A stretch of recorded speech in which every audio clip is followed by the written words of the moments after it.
Hello law aspirants! The consortium of NLUs has today released the CLAT 2021 Admit Card on its official website.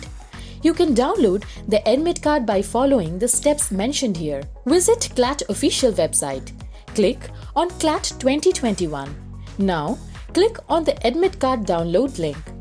The Admit Card portal will be displayed on the screen. Log in using your registration number and password.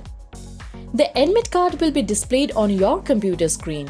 Click on the download option and save the Admit Card. Candidates may check the direct link to download the Admit Card in the description box below. CLAT Admit Card is a mandatory document for appearing in the exam.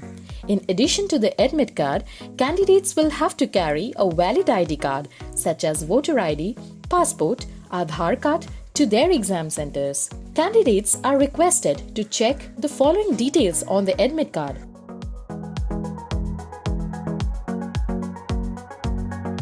In case of any discrepancy, candidates may contact the exam authorities from the help desk as shown here.